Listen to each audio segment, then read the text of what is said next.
नमस्कार, welcome to study IQ. मैं हूं प्रशांत धवन। नाउ पूरा इंटरनेशनल मीडिया आज के दिन यूनाइटेड नेशंस के जो हेडक्वार्टर्स है वहां पर तैयार था। रीजन मैं आपको बता दूं, बेंजामिन नेतन्याहू ये गए हैं यूएसए में और इनका न्यूयॉर्क में यूएन की जनरल असेंबली में एक स्पीच आज के दिन आना था।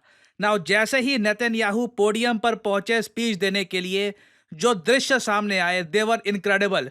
ह्यूज क्वांटिटी में बहुत सारे देशों ने बॉयकॉट कर दिया नेतन्याहू के स्पीच का। ये जो वीडियो है ये मैं चाहता हूं आप देखिए ना। इस वीडियो में आप देखोगे ये यहाँ पे है नेतन्याहू, ये अपना स्पीच डिलीवर करने वाले हैं और इमीडिएटली आप देखिए किस तरीके से ऑलमोस्ट पूरी जनरल असेंबली ही खाली हो जाती है। Ladies and gentlemen, order.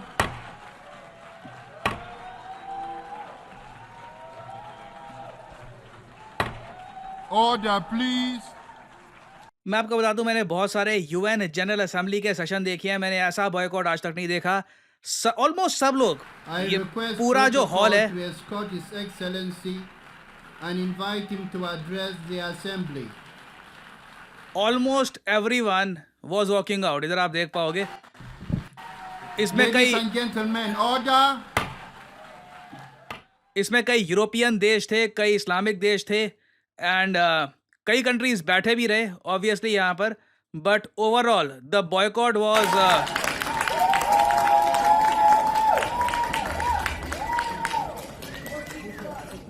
ये वीडियोस दुनिया भर में वायरल हो रही हैं। इजराइल को डेफिनेटली उम्मीद थी नहीं कि नेतन्याहू को ऐसा रिएक्शन मिलेगा एट द यूनाइटेड नेशंस। ना ऑनेस्टली कोई और लीडर होता तो डिमोरलाइज हो जाता। बाय द वे, इंडिया ने बॉयकॉट नहीं किया, इंडिया के रिप्रेजेंटेटिव्स थे यहाँ पर। कई कंट्रीज ने, यूएस ने भी नहीं किया, कई मेजर कंट्रीज हैं उन्होंने बॉयकॉट नहीं किया। बट बहुत सारी African countries, middle eastern countries, even span ने भी यहाँ पर बॉयकॉट किया है। बट नेतन्याहू यहाँ पे मैं कहूँगा कि घबराए नहीं। इन्होंने जो स्पीच दिया है उसमें जो एक्सप्लोसिव बातें गई हैं, जो कंट्रोवर्शियल बातें कही हैं, मुझे उम्मीद थी नहीं कि नेतन्याहू ये बोल देंगे। पहले तो नेतन्याहू ने दिखाया आईमैक कॉरिडोर और फिर ईरान और बाकी के जो आसपास के देश हैं इनको ये कह दिया कि ये देश दुनिया पर शराब है। लिटरली अब मैं यहां पर जाऊंगा, ये जो वीडियो है आप देखें। This is the map I presented here last year. It's a map. यहाँ पे आप देख पाओगे ये India, middle east, Europe economic corridor का मैप है। कई बार मैं इस पर वीडियो बना चुका हूँ, आपको समझा चुका हूँ कि ये पूरा कॉरिडोर कैसे काम करेगा। तो नेतन्याहू ने पहले तो ये इमेज दिखाई। Map of a blessing. It shows Israel and its Arab partners forming a land bridge connecting Asia and Europe between the Indian Ocean and the Mediterranean Sea. अब ये कह रहे हैं कि ये हम करना चाहते हैं कि इंडिया से लेकर पूरा यूरोप तक ट्रेड हो और वो ट्रेड इजराइल के थ्रू हो। Across this bridge, we will lay rail lines, energy pipelines, fiber optic cables, and this will serve the betterment of 2 billion people. Now look at this second map. अब ये जो ये करने वाले हैं ना बहुत कंट्रोवर्शियल है। मैं साफ साफ कह दूं, अजीब सा लगा मुझे कि इन्होंने यूएन में ये कह दिया, मगर यहाँ पे आप देख पाओगे It's a map. Look at the second map. It's a map of a curse. अब ये यहाँ पे Iran, Iraq, Syria, even Lebanon और नीचे यहाँ पर यमन के जो हुती रिबेल्स हैं इस एरिया को काला मार्क करके कह रहे हैं। अब ये मैप देखो, ये यहाँ पर श्राप है इस पूरे दुनिया पर। It's a map of an arc of terror that Iran has created and imposed from the Indian Ocean to the Mediterranean. Iran's malignant arc has shut down international waterways. It cuts off trade. It destroys millions, destroys nations from within, and inflicts misery on millions. On the one hand, a bright blessing. अब ये कमाल है, ये Israel के PM कह रहे हैं देखिए ये आशीर्वाद, और इधर यहाँ पर इसको कहने के देखिए ये है शराब, आपको जो चूज करना है आप चूज करिए। A future of hope. On the other hand, a dark future of despair. And if you think this dark map is only a curse for Israel, if you think that, then you should think again. Because Iran's aggression, if it's not checked, will endanger every single country in the Middle East and many, many countries in the rest of the world. ना Netanyahu जो यहाँ पर कह रहे हैं इससे एक indication साफ साफ मिल रही है, इजराइल मिलिटरीली रुकने नहीं वाला। इजराइल के आप अगर टैंक्स देखें तो ऑलरेडी लेबनान की बॉर्डर तक पहुंच चुके हैं। इधर आप देख पाओगे article, Israel deploys tanks near Lebanon in preparation for ground offensive. बिल्कुल इजराइल तैयार है, ये डेफिनेटली एक बड़ा अटैक करने वाले हैं।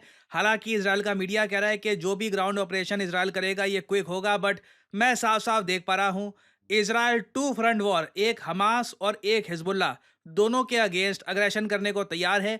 इजराइल ने फ्रांस और यूएस की जो सीज फायर की रिक्वेस्ट थी ये रिजेक्ट कर दी है। और अब देखना ये होगा कि इजराइल अगर एक बार लेबनान में घुस जाता है तब उसके बाद इनका हाल ऐसा तो नहीं हो जाएगा जैसे यूएसए का हाल हुआ था अफगानिस्तान में। यूएसए भी कम ताकतवर नहीं है, मगर देखो प्रॉब्लम यही आती है, जिससे आप लड़ रहे हो वो सिविलियंस के पीछे छुप रहा है, तो आप कैसे अटैक करोगे? या तो आप सिविलियंस की केयर नहीं करोगे। अगर वैसा होता है तो फिर मैं साफ साफ बता दूं, जिस तरीके से गाजा में 40,000 लोग मरे हैं ना, लेबनान में कोई बड़ी बात नहीं है। 80 से लेकर 90,000 परहैप्स इवन 1 लाख लोग भी मर सकते हैं अगर इजराइल लंबे समय तक सदर्न लेबनान को कब्जा कर बैठ जाता है। तो आप समझ सकते हैं इतना मैसिव बॉयकॉट इजराइल के पीएम का क्यों हुआ है। लोगों को दिख रहा है क्या होने वाला है। टैंक्स तैयार हैं, इजरायली मिलिट्री तैयार है, यूएस लगातार फंडिंग बढ़ा रहा है इजराइल के लिए। ट्रंप अगर और इलेक्ट होकर आ गए तब तो आप सोच लीजिए इजराइल रुकने वाला नहीं है। इजराइल कोई बड़ी बात नहीं है, विस्तार भी कर ले, बहुत सारा एरिया अपने देश में ये जोड़ भी दे, तो मिडिल ईस्ट में देखिए डेफिनेटली मेजर इवेंट्स हो रहे हैं, ऐसे जियोपॉलिटिकल इवेंट्स हो रहे हैं जो आने वाले कई दशकों को इम्पैक्ट करने वाले हैं। इससे रिलेटेड कुछ और अपडेट्स आती है इन द फ्यूचर, तो मैं आपके लिए अपडेटेड वीडियो बाद में लाता रहूंगा। और फाइनली यहाँ पे मैं आपसे एक सवाल पूछूंगा। देखिए अपाचे अटैक हेलीकॉप्टर बहुत ही ज्यादा न्यूज में है। 6 महीने के डिले के बाद फाइनली भारतीय सेना को अपाचे अटैक हेलीकॉप्टर मिल जाएंगे। ये मोस्ट प्रोबब्ली चाइना बॉर्डर पे हम डिप्लॉय करने वाले हैं। आपको ये बताना है कि अपाचे अटैक हेलीकॉप्टर ये कौन सी कंपनी बेचती है टू द इंडियन आर्मी। ये है यहाँ पे आपकी option, Lockheed Martin, Airbus, Dassault या फिर बोइंग। कमेंट सेक्शन में करिए उत्तर। जो लोग सही आंसर देंगे उनकी कमेंट को मैं हार्ट दे दूंगा ताकि बाकी लोग समझ पाए कि सही उत्तर क्या है। और फाइनली आप लोगों के लिए एक बहुत ही इंपॉर्टेंट जानकारी। देखिए एक बहुत ही सुंदर कोट है, all good things come to an end. और स्टडी आईक्यू का जो प्रतिज्ञा बैच है ये भी बहुत जल्द समाप्त हो जाएगा। उसके बाद प्रतिज्ञा बैचेस आपको नहीं दिखेंगे। ऑल टुगेदर हम नए बैचेस की तरफ फोकस करेंगे। प्रतिज्ञा बैच में आपको बता दूं मोस्ट पॉपुलर स्टडी आईक्यू का यूपीएससी बैच रहा है। हजारों students from all over India इन्होंने एनरोल किया है स्टडी आईक्यू के प्रतिज्ञा बैच में। तो आपके पास आखिरी गोल्डन अपॉर्चुनिटी है प्रतिज्ञा बैच में एनरोल करने की फॉर योर यूपीएससी प्रिपरेशन। और ये आप कर सकते हैं एक सेल के दौरान। जी हाँ, अभी स्टडी आईक्यू की सेल चल रही है, 30 सितंबर को ये सेल खत्म हो जाएगी। तो आपको सिंपली क्या करना है, कमेंट सेक्शन में जाइए, यहाँ पे आपको बहुत सारे लिंक दिख रहे होंगे ना। जो सबसे टॉप का लिंक है ये यूपीएससी कोर्स का है। उसके अलावा आप अगर स्टेट एग्जाम्स के लिए प्रिपेयर कर रहे हैं, बिहार पीएससी, उत्तर प्रदेश पीएससी, इन सब एग्जाम्स की भी आप प्रिपरेशन कर सकते हैं विद स्टडी आईक्यू। बट आप अगर सिंपली यूपीएससी की प्रिपरेशन करना चाहते हैं, इस लिंक पर करिए क्लिक और यहाँ पे आपके सामने खुल जाएगा ये पेज। और ये जो यहाँ पे प्राइस दिख रहा है ना आपको, नेवर एवर पे दिस प्राइस। सिंपली कोड यहाँ पे टाइप करिए, यहाँ पे 4 ऑफर्स अवेलेबल लिखा है ना, यहाँ पे क्लिक करोगे। उसके बाद यहाँ पे आपसे कोड पूछेंगे PG10, यहाँ पे आपको टाइप करना है। और आप देख सकते हैं फॉर जस्ट 21,500 रुपीज़ एक 24 मंथ का कोर्स आपको मिलता है। इस कोर्स में स्टडी आईक्यू की फैकल्टी आपको पढ़ाएगी, आपकी रेगुलर लाइव क्लासेस होंगी, 1-to-1 मेंटरशिप आपको दी जाएगी, आंसर राइटिंग प्रोग्राम होगा और स्टडी आईक्यू की तरफ से स्पेशल गिफ्ट बॉक्स भी सेंड किया जाएगा आपकी एड्रेस पर, जिसमें आपको स्टडी आईक्यू ब्रांडेड मैप्स मिलेंगे, टेक्स्ट बुक्स मिलेंगी, नोटबुक्स, पेन्स, बहुत सारा merchandise by study IQ delivered straight to your address. तो आपके सामने एक गोल्डन अपॉर्चुनिटी है, डिस्काउंटेड रेट्स पे आप परचेज कर सकते हैं आखिरी Pratigya batch and start your UPSC journey with study IQ. और of course use the code PD10 to get the maximum discount possible. तो इसी नोट के साथ यह है वीडियो का अंत। Thank you for listening and as I always say, may the gods watch over you.